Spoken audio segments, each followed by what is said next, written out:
नमस्कार प्यारे बच्चे। आदित्य आर्ट्स क्लासेस में आप सभी का स्वागत है।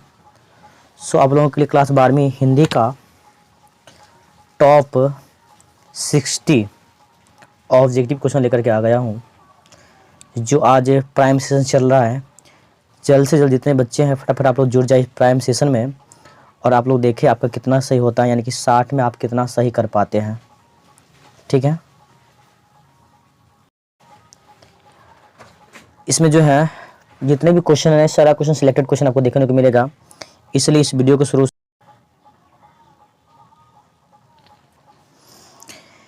इस प्राइम सेशन में आपको टॉप 60 सिलेक्टेड क्वेश्चन देखने को मिलेगा। तो चलिए वीडियो को शुरू करते हैं, और जितने भी बच्चे हैं फटाफट जुड़िए, सेशन को लाइक करिए, और अगर जो चैनल पर पहले बार जुड़ रहे हैं चैनल को सब्सक्राइब कर लीजिए, जिससे आने वाली वीडियो का नोटिफिकेशन सबसे पहले आपको मिलेगा। ठीक है, और अपने दोस्त मित्रों में इस वीडियो को शेयर ज़रूर कर दें। चलिए एक एक क्वेश्चन को आज हम देखते हैं, और आप लोग भी जवाब दीजिए जी एक का आंसर क्या होगा। ऐसे करके आप सीरियल वाइज जवाब दे सकते हैं, और अपना खुद का काउंट करके देख लो जी कितना आपका सही हो रहा है। ठीक है, तो कितने बच्चे जुड़ते हैं, कौन कौन जुड़ते हैं देखते हैं इस प्राइम सेशन में। और आज से आप लोगों के लिए क्लास 12वीं ऑनलाइन के क्लास के माध्यम से लगभग रोज़ जो आपको एक एक क्लास यूट्यूब के माध्यम से देखने को मिलेगा, इसलिए इस वीडियो को लाइक करें, मित्रों में शेयर करें, और चैनल पहली बार जुड़े हैं चैनल को सब्सक्राइब करना ना भूलें। चलिए क्वेश्चन नंबर पहला फर्स्ट जो क्वेश्चन है, बातचीत शीर्षक निबंध के निबंधकार कौन है। आपके सामने 4 ऑप्शन दिया हुआ है, फटाफट देखिए बताइए, यानी कि बातचीत शीर्षक निबंध के निबंधकार कौन है। ऑप्शन आपके सामने 4 दिया हुआ है। बालकृष्ण भट्ट, यानी कि ए में है बालकृष्ण भट्ट, बी में है यानी कि ए में है बालकृष्ण भट्ट, बी में है मोहन राकेश, सी में है रामधार सिंह दिनकर, और डी में इनमें से कोई नहीं। इसका आंसर क्या हो जाएगा, सही से बता दीजिए। यानी कि बातचीत शीर्षक निबंध के निबंधकार कौन है, तो एक का राइट आंसर क्या हो जाएगा, यानी कि बालकृष्ण भट्ट हो जाएगा। चलिए क्वेश्चन नंबर 2 की ओर चलते हैं, आप लोग भी फटाफट जवाब दीजिए। रोज इनमें से क्या है, रोज इनमें से क्या है, क्या है बताइए। निबंध है, कहानी है, उपन्यास है, आलोचना का अंश है, क्या है बताइए बच्चे, फटाफट बताइए। कौन कौन देखते हैं, कौन कौन जो बच्चे जुड़े हैं, और कहाँ से आप लोग जुड़े, अपना नाम बताइए, नाम बताइए, कमेंट करिए, यानी कि लाइव में अपना नाम लिखिए, कहाँ से कौन हो, अपना नाम बताओ। चलिए ठीक है। रोज इनमें से क्या है, निबंध, कहानी, उपन्यास, आलोचना अंश, आलोचना का अंश, क्या है बताइए। तो 2 का आंसर क्या हो जाएगा, यानी कि रोज जो है, रोज क्या है, कहानी है, क्या है, रोज कहानी है। चलिए क्वेश्चन नंबर 3 की ओर चलते हैं। क्वेश्चन नंबर 3 है, नदी के दीप किसकी कृति है। नदी के दीप जो है किसकी कृति है। आपके सामने 4 ऑप्शन दिया हुआ है। ए में है जयप्रकाश नारायण, और बी ऑप्शन छूटा हुआ है ना।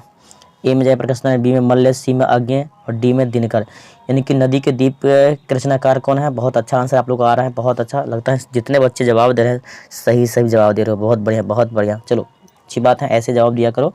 नदी के दीप किसकी कृति है बताइए, फटाफट बताइए। इसका आंसर क्या हो जाएगा बच्चे, 3 का आंसर क्या हो जाएगा, यानी कि सी, यानी कि क्या हो जाएगा, सी, यानी कि मल्लेज होगा। बी तो नहीं होगा, यानी कि सी मल्लेज होगा। सचिदानंद हीरानंद से आगे मल्लेज। चलिए क्वेश्चन में चलते हैं 4 की ओर। मालती पुत्र का नाम क्या था। मालती पुत्र का नाम क्या था बताइए। लड्डू, टुट्टू, टिट्टी, टड्डू, क्या होगा, क्या होगा, क्या होगा, क्या होगा इसका आंसर। संख्या बहुत कम है, जब सबको बताया गया था जो 7 बजे शाम में आपको क्लास चलेगा, फिर भी बहुत कम संख्या में बच्चे जुड़े हैं, पता नहीं। यानी कि मालती पुत्र का नाम क्या है, तो टीटी नाम है, क्या है, 4 का सीधा राइट है। चलिए क्वेश्चन में चलते हैं 5 की ओर। मालती का पति क्या है। डॉक्टर है कि वकील, शिक्षक, अभियंता, कौन है। मालती पति कौन है, तो डॉक्टर है ना। 5 का आंसर ए हो जाएगा। चलिए क्वेश्चन नंबर 6 की ओर चलते हैं। ज़्यादा लंबा सेशन नहीं होगा, ठीक है ना। पहला दिन क्लास है, इसके बाद आपको रोज़ कुछ ना कुछ क्लास देखने को अवश्य मिलेगा, कोई ना कोई विषय के, इसलिए चैनल को सब्सक्राइब करना ना भूलें, ठीक है। संवाद में सबसे महत्वपूर्ण क्या होता है बताइए। संवाद में सबसे महत्वपूर्ण क्या होता है। जिज्ञासा, आत्मीयता, प्रभावपूर्ण भाषा, भाषा तर्क।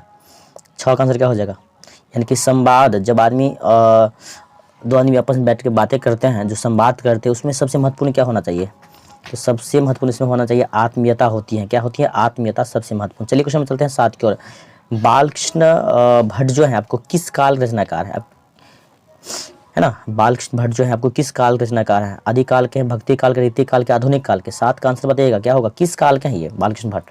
आधुनिक, आधुनिक काल मतलब जानते हैं ना, यानी कि वर्तमान जो समय चल उसको क्या कहेंगे, आधुनिक काल। तो बालकृष्ण भट्ट जो आपको आधुनिक काल के रचनाकार हैं। चलते question number 8। Art of conversation कहाँ के लोगों में सर्वाधिक प्रचलित है? आर्ट ऑफ कन्वर्सेशन कहाँ के लोगों में सर्वाधिक प्रचलित है? अफ्रीका के, भारत के, यूरोप के, कनाडा के? बताइए आर्ट का आंसर क्या हो जाएगा? आर्ट ऑफ कन्वर्सेशन कहाँ के लोगों में सबसे ज़्यादा प्रचलित है? अफ्रीका के, भारत के, यूरोप के, कनाडा के? क्या हो जाएगा आर्ट का आंसर? सी यहाँ हो जाएगा ना, क्या हो जाएगा? सी। चलिए आप लोग का भी जवाब बहुत अच्छा आ रहा है, यानी कि आर्ट ऑफ कन्वर्सेशन जो है आपको यूरोप के लोगों में सबसे ज़्यादा प्रचलित है, यानी आर्ट का आंसर आपका सी हो जाएगा। चलते हैं क्वेश्चन नंबर 9 की ओर। असल बातचीत कितने व्यक्तियों में हो सकती है? आपको बताना है, यानी कि असल जो बातचीत होता है रियल में कितने व्यक्तियों में हो सकती है? 10 व्यक्ति में, 2 व्यक्तियों में, 3 व्यक्तियों में कि 4 व्यक्ति में? तुमको पता है, यानी कि असल बातचीत जो है ना 2 व्यक्ति में ही होती है। यानी कि जब आप 2 आपस में बैठ के बातें करते हो तो जो भी दिल में होता है खुल करके बोलते हो, परंतु जैसे कोई तीसरा आता है तो आप क्या करते हो? टॉपिक ही चेंज कर देते हो, क्योंकि आप पता है कहीं ये सुनेगा ना तो पूरा गाँव है ना, मधुबन लौटेगा, भागलपुर सब कर देगा, है ना। इसलिए यानी कि आप सोच समझ करके, असल बातचीत यानी सिर्फ 2 व्यक्ति में होता है, क्योंकि अगर जैसे 2 से 3 हुआ, आप जो है ना अपने बात करने की जो शैली है ना, टॉपिक जो है ना, आप जो बोल रहे थे किसी के बारे में चर्चा ही कर रहे थे, बस क्या करते हो? चेंज कर देते हो, बदल देते हो। इसलिए असल बातचीत सिर्फ 2 व्यक्ति में होता है, क्योंकि 3 से 13 होने में समय नहीं लगती है ना। तो 9 का क्या हो जाएगा आपका? बी। चलिए आप लोग का भी आंसर बहुत अच्छा से आ रहा है, सही आ रहा है, ठीक है। चलिए ऐसे जवाब दीजिए, अगला क्वेश्चन का जवाब देंगे, यानी कि 10 नंबर क्वेश्चन का क्या होगा आंसर? बातचीत से मन क्या होता है? चलिए ऑप्शन 4 को दिया है, बातचीत करने से मन होता है क्या है? यानी कि जब देखिए बातचीत करने से क्या होता है, ऑप्शन आपके 4 गो हैं। ए में चिंता हो जाता है, चित्त हल्का हो जाता है, गुस्सा आता है, झगड़ा हो जाता है। यानी कि जब आप बातचीत करते हैं, देखिए आपको कोई समस्या है, कोई परेशानी है, और अपने मन की बात अगर किसी ऐसे व्यक्ति के सामने बोलते हैं तो थोड़ा क्या होता है? मन हल्का हो जाता है ना। या कुछ ऐसी चीज़ देख ली हैं जो या किसी ने आपको कुछ कहा कि ठीक है तुम जो है ना ये बात किसी को मत बताना, तो 100% श्योर रहिए उस बात को आप उस आदमी को जरूर बताइएगा, अन्यथा आपको जब पेट में जो है ना गुदगुदी होगा, आप सोचिए है ना ये बात किसको बताओ, किसको बताओ। और इसके बाद जैसे ही वो बात आप किसी के सामने प्रकट कर देते हैं, बोल देते हैं, तो आपका क्या हो जाता है? चित्त हल्का हो जाता है ना। तो बातचीत से क्या होता है? चित्त हल्का होता है, मन शांत हो जाता है ना। जैसे आजकल का जो ट्रेंड चलता है, जानते हैं ना आप लोग ट्रेंड क्या चलता है? हर दिन कॉल में लगे रहना, कहीं 2 दिन बात नहीं हुआ तो टेंशन हो जाता है, जैसे ही उसका फ़ोन आ गया 2 लाइन बात हो गया, चलो आप शांति, ओम नमः शिवाय। चलिए क्वेश्चन नंबर 11, बोलने ही से मनुष्य के रूप का साक्षात्कार होता है, यह किसने कहा? बताइए बताइए, यानी कि बोलने से मनुष्य के रूप का साक्षात्कार होता है, किसने कहा? Edison, when Johnson, Spencer, Milton. 11 का आंसर क्या हो जाएगा बच्चे? फटाफट बताइए, 11 का आंसर क्या हो जाएगा? यानी कि बोलने से मनुष्य के रूप का साक्षात्कार होता है। बताइए 11 का आंसर क्या हो जाएगा? देखिए यानी कि बोलने से ना मनुष्य के रूप का साक्षात्कार होता है, यानी कि बेन जॉनसन ने कहा था। क्योंकि जानते हो ना, यानी कि जैसे कोई पर्सनैलिटी बहुत अच्छा खासा रहेगा, परंतु जब तक वो बोलेगा नहीं तब तक आप उसके बारे में कुछ नहीं जान पाओगे। देखने से नहीं होता है, जैसे वो बोलना शुरू कर दिया है ना कि दरभंगा का दलभंगा कहेगा, इना के इलाई कहेगा, तो क्या क्या समझिएगा? यानी देख पर्सनैलिटी से नहीं होता है। जब वो बोलना शुरू करेगा ना तब उसके बारे में उनके अंदर में जो गुण और दोष क्या हैं वो स्पष्टता के साथ प्रकट हो जाती है ना।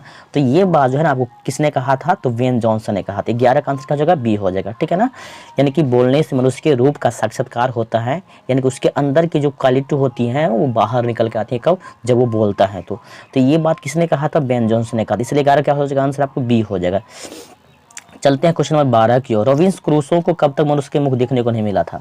रॉबिन्स क्रूसो जो है ना, इनको जो है ना 16 साल तक मनुष्य के मुख को देखने को नहीं मिला था। यानी कि 16 साल जो है ना, ये रॉबिन्स क्रूसो जो है आपको 16 साल तक जानवरों के बीच में रहा था। 16 साल के बाद जब इनको मनुष्य के बीच में लाया गया ना, तो वो जानवर के बोली बोलते थे। ये रॉबिन्स क्रूसो जानवर के बोली बोलते थे और आदमी से डर करके जानवरों की तरफ भागते थे, जंगल की तरफ भागते थे। यानी कि 16 साल के बाद ही मनुष्य का मुख इनको देखने को मिला था। तो 12 का आंसर क्या हो जाएगा बच्चे? यानी कि बी, यानी 16 वर्ष। बालकृष्ण भट्ट का निवास स्थान कहाँ है वो आपको बताना है। इलाहाबाद उत्तर प्रदेश, वाराणसी उत्तर प्रदेश, मथुरा उत्तर प्रदेश, लखनऊ उत्तर प्रदेश। कहाँ है बताइए? 13 का आंसर क्या हो जाएगा? बालकृष्ण भट्ट का निवास स्थान इलाहाबाद। चलिए अच्छी बात है और जवाब आप लोगों को बहुत अच्छा है। चलते हैं क्वेश्चन नंबर 14 की ओर। ओहो, यहाँ पे जो है ना बातचीत होना थोड़ा मिसिंग है। बातचीत क्या? बातचीत शीर्षक निबंध के निबंधकार कौन है वो आपको बताना है। बातचीत शीर्षक निबंध के निबंधकार कौन है? थोड़ा यहाँ पे मिसिंग हो गया था, परंतु मैंने आपको बोल दे रहे हैं। देखिए बातचीत शीर्षक निबंध के निबंधकार कौन है वो आपको बताना है। दिनकर है, रामवृक्ष बेनीपुरी हैं, सी में भट्ट जी हैं, इनमें से कोई नहीं। तो हो जाएगा भट्ट जी यानी कि बालकृष्ण भट्ट हो जाएगा 14 का सीधा राइट आंसर। चलिए क्वेश्चन नंबर 15 क्वेश्चन नंबर है ना, 14 हो गया। चलते हैं क्वेश्चन 15। बातचीत किस विद्या रचना है? बातचीत किस विद्या रचना है? आलोचना, गीत, शोध, निबंध। बताइए 15 का आंसर क्या हो जाएगा? निबंध। क्या होगा? निबंध। चलिए क्वेश्चन नंबर 16। बातचीत के माध्यम से बालकृष्ण भट्ट क्या बतलाना चाहते हैं? बातचीत की शैली, भाषण की शैली, संवाद की शैली। भाई बातचीत के माध्यम से आपको जो है ना बातचीत करने का जो शैली होता है ना, वही आपको भट्ट जी बतलाना चाहते हैं। यानी कि कैसे किसी के साथ या बड़ों के साथ, हम उम्र के साथ, छोटों के साथ, माता पिता के साथ, गुरुजनों के साथ किस तरह से बातें किया जाए वो बता रहे हैं, वो सिखा रहे हैं हमें, है ना। तो बातचीत की वो शैली हो गया ना। तो 15 का आंसर क्या हो जाएगा बच्चे? 15 का आंसर हो जाएगा आपका ए हो जाएगा। चलते हैं क्वेश्चन नंबर 16 नंबर क्वेश्चन था ना। ओहो चलो कोई बात नहीं। सीरियस की हो क्यों कैसे जुड़ल छी? अजय तो लग रहल। अजय जुटल अजय कहाँ छिए अजय? उसने कहा था कहानी कहानीकार। देखियो कमेंट में देखियो के जुड़ल, हम सबके नाम हम कमेंट में हम शेयर कर दै छी। देखै छी के जुटल छिए। देखियो आदित्य आर्ट क्लासेस के नाम से अहाँके मैसेज आयत, यानी के अखन जुड़ल छी, हुनकर हम नाम लिख रहल छी, बुझलहुँ। देखै छी के छै हमर चेला सब। चलो कमेंट में देखियो अहाँ सबके अपन अपन नाम। उसने कहा था कहानी के कहानीकार कौन है? बताइए बताइए। 17 का आंसर चंद्र शर्मा गुलेरी, बालकृष्ण भट्ट, दिनकर जी, इनमें से कोई नहीं। 17 का आंसर क्या हो जाएगा? 17 का आंसर आपका हो जाएगा यानी कि ए चंद्र शर्मा गुलेरी। चलते क्वेश्चन नंबर 18 की ओर। उसने कहा था कहानी कितने भागों में है? सबको पता है उसने कहा था कहानी जो है कितने भागों में है। आपके सामने 4 ऑप्शन दिया हुआ है। ए में है 3 भाग, बी में है 1 भाग, सी में है 5 भाग, डी में है 4 भाग। बताइए क्या होगा आंसर? यानी कि उसने कहा था कहानी कितने भागों में है, तो उसने कहा था कहानी जो है ना आपको कितने भागों में है? 5 भागों में है। कितने भागों में है? 5 भागों में। ठीक है ना। और आपको पता है ना 5 भागों में 1 भाग में है प्रेम प्रसंग और 4 भाग में जो है ना युद्ध का वर्णन किया गया है। चलते क्वेश्चन 19 की ओर। उसने कहा था कहानी के नायक कौन है? बताइए। यानी उसने कहा था तो किसने कहा था? उसने कहा था, उसने किसको क्या कहा था? तो सूबेदारनी ने लहना सिंह से कहा था। क्या कहा था आपको पता है, कहानी हम बताए हुए थे, और इसका सारांश वीडियो भी जल्द आपके यूट्यूब पे आने वाले हैं। ठीक है। उसने कहा था कहानी का पूरा सारांश वीडियो आपको आएगा बहुत जल्द। उससे पहले आपको हिस्ट्री का हड़प्पा सभ्यता का पूरा लेक्चर आपको देखने को मिलने वाला है। चलते क्वेश्चन 19 है। उसने कहा था कहानी के नायक कौन है? सबको पता है लहना सिंह नायक हैं। चलते क्वेश्चन 20 की ओर। गुलेरी जी ने कुल कितनी कहानियां लिखी थी? गुलेरी जी ने कुल यानी कि चंद्रधर शर्मा गुलेरी जी ने कुल कितनी कहानी लिखी थी वो बताना है। बताइए 3 कहानी, 2 कहानी, 4 कहानी या 5 कहानी? तो गुलेरी जी ने मात्र 3 कहानियां लिखी थी। तो 20 का ए द राइट आंसर हो जाएगा। चलते हैं क्वेश्चन नंबर 21 की ओर। क्वेश्चन नंबर 21 हो जाता है। उसने कहा था कहानी में कितने भागों में प्रेम प्रसंग का वर्णन है? आपको इससे पहले भी बताया था ना। यानी उसने कहा था कहानी जो है 5 भागों में है, और उस 5 भाग में 4 भागों में युद्ध का वर्णन है, और प्रथम भाग में ही प्रेम प्रसंग का वर्णन है ना। जो आप लोग बहुत ध्यान से इस चीज़ को सुनते हो, यानी कि पहला वाला भाग जो है ना सुनने में बड़ी मजा आता है हम लोगों को, परंतु जो 3-4 भाग जो और हैं आप लोगों को बोरिंग लगता है, परंतु वो भी देश के लिए लड़ते हैं भाई, बहुत अच्छा है, उसको भी आप लोग ध्यान से सुनो। चलते क्वेश्चन 22। उसने कहा था कहानी की नायिका कौन है? तो उसने कहा था कहानी की नायिका कौन है? सूबेदारनी, सरदारनी, अंग्रेजी में इनमें से कोई नहीं। तो उसने कहा था कहानी की नायिका है आपको ओहो बी होगा ना, सूबेदारनी होगा। 22 का बी द राइट आंसर। चलते क्वेश्चन 23 करो। उसने कहा था कहानी में किस शहर का चित्रण है? शहर का नाम बताइए। अमृतसर, लुधियाना, जयपुर, लखनऊ। उसने कहा था कहानी जो है ना उस कहानी में किस शहर के बारे में बताया गया है? तो अमृतसर के बारे में बताया गया है, जो आपको पंजाब में पड़ता है ना। चलते क्वेश्चन 24। लहना सिंह के गाँव का नाम क्या था? लहना सिंह गाँव का नाम क्या था? भाई लहना सिंह किस गाँव के रहने वाले थे? सबको पता है भाई नोएडा के रहने वाला थे ही नहीं। चलो भाई हम तो मधुबन के हैं, परंतु ये मधुबन के नहीं थे, माझे के लगता तो है ये माझे के ही थे। चलो, और ये इनाय ये गांव तो कभी नहीं हो सकता है, नोएडा भी नहीं हो सकता है, मधुबन तो क्यों नहीं होगा क्योंकि हम है ना मधुबन के, ये कहाँ से होंगे। चलिए तो लहना सिंह जो है ना आपको माझे मार देते, सी हो जाएगा। 25 नंबर क्वेश्चन। लहना सिंह किस पद पर था? पद भाई किस पद पर था बताइए। मच्छरों ने छक मच्छर पता नहीं कदर साहिब गए हैं, कितने मच्छर के मर्डर करा पड़ते। चलो छोड़ू सब। लहना सिंह किस पद पर था? सूबेदार, लेफ्टिनेंट, जमादार, मेजर। तो लहना सिंह जो था आपको जमादार पद पर था। क्वेश्चन 26। पलटन का विदूषक कौन था? पलटन का विदूषक कौन था बताइए। हजारा सिंह, मुख्तार सिंह, वजीरा सिंह, कुलदीप सिंह। बताइए 26 का आंसर क्या हो जाएगा बच्चे? तो वजीरा सिंह। चलते क्वेश्चन 27 पे, सूबेदार हजारा सिंह लड़के का नाम क्या है? सूबेदार हजारा सिंह लड़के का नाम क्या था? बौधा सिंह, किरत सिंह, जगदारी सिंह, महामारी सिंह। देखिए सूबेदार हजारा सिंह लड़का का नाम था बौधा सिंह, है ना? क्या नाम था? बौधा सिंह। चलते क्वेश्चन नंबर 28, जर्मन लेफ्टिनेंट को किसने मार गिराया? जर्मन लेफ्टिनेंट को किसने मार गिराया? गोली मार के वहीं ढेर कर दिया। किसने? तो लाना सिंह ने। B the right answer. चलते क्वेश्चन नंबर 29 की, उसने कहा था कहानी का प्रकाशन कब हुआ था? भाई उसने कहा था कहानी जो है का प्रकाशन कब हुआ था? 1913, 1911, 1915, 1920। बताइए उसने कहा था कहानी का प्रकाशन आपको हुआ था 1915 में। चलते क्वेश्चन नंबर 30 पे, पुरानी हिंदी रचना है, पुरानी हिंदी रचना किसकी है? रामचंद्र शुक्ल की, रामचंद्र शुक्ल की, हजारी प्रसाद द्विवेदी की, चंद्रधर शर्मा गुलेरी की, नामवर सिंह की। 30 का आंसर क्या हो जाएगा? बताइए फटाफट बताइए।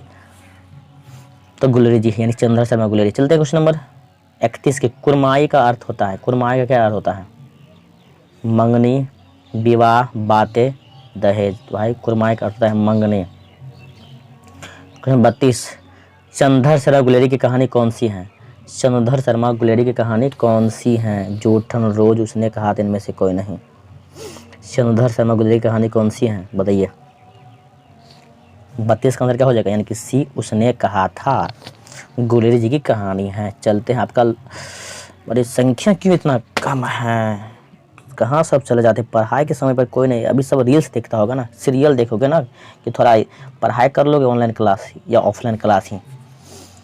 चलो चलते हैं क्वेश्चन नंबर 33, गुलेरी जी किस गांव के मूल निवासी थे?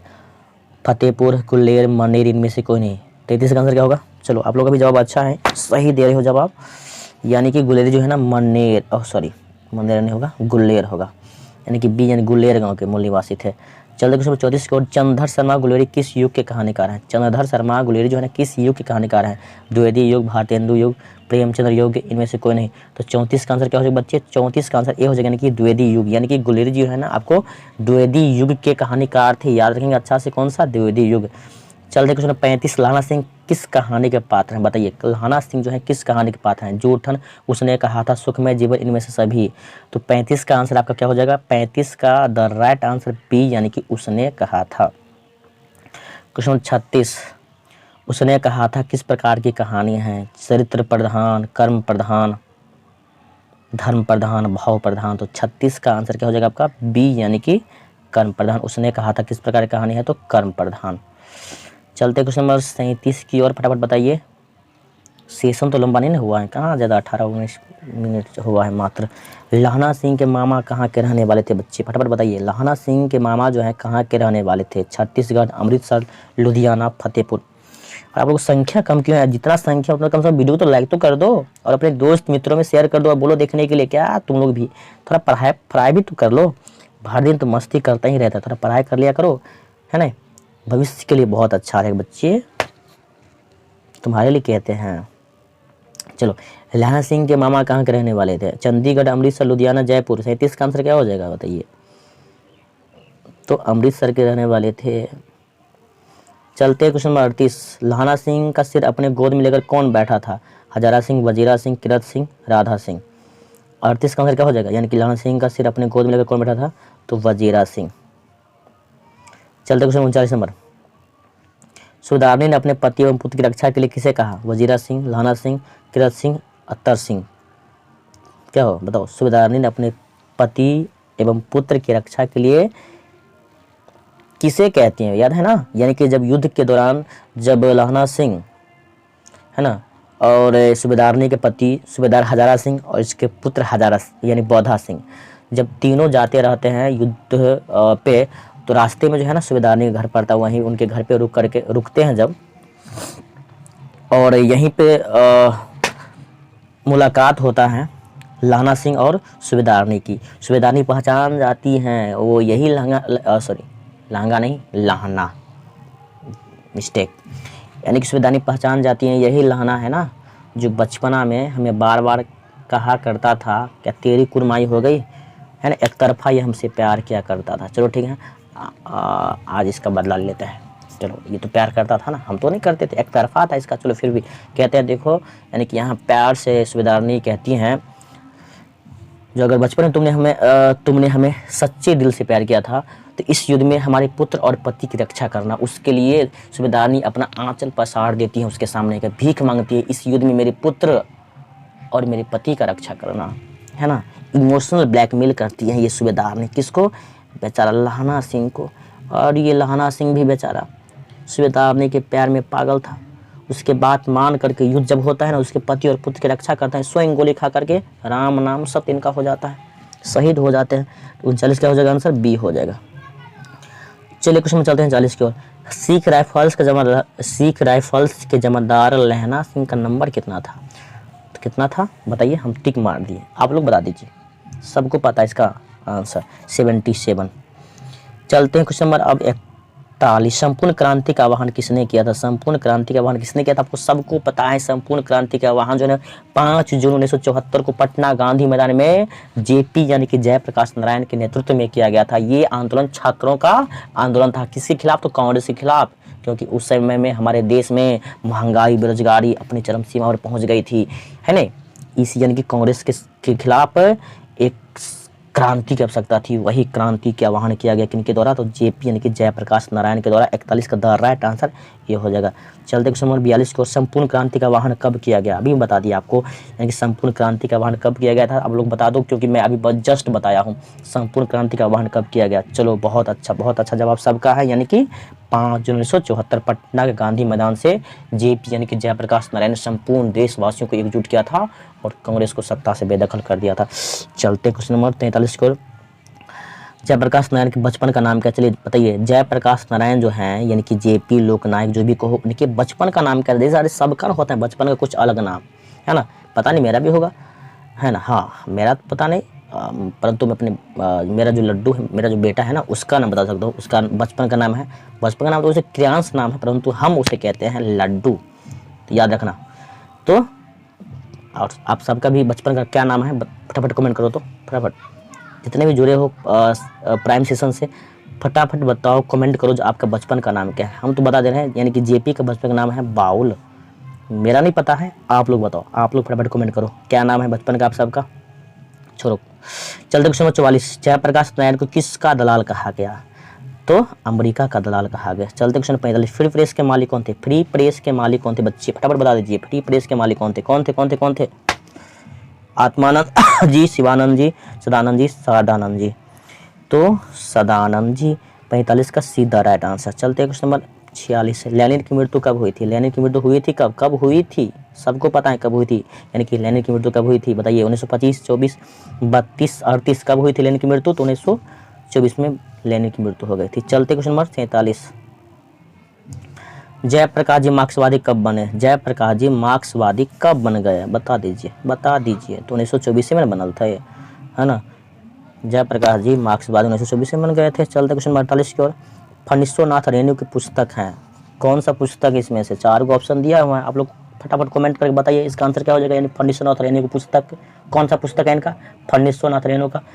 सत्यकाम, कुरुक्षेत्र, महिला आंचल, उस जनपद की कवि हूँ, बता दीजिए फटाफट, देखते हैं कितना जवाब आता है इसका सही से।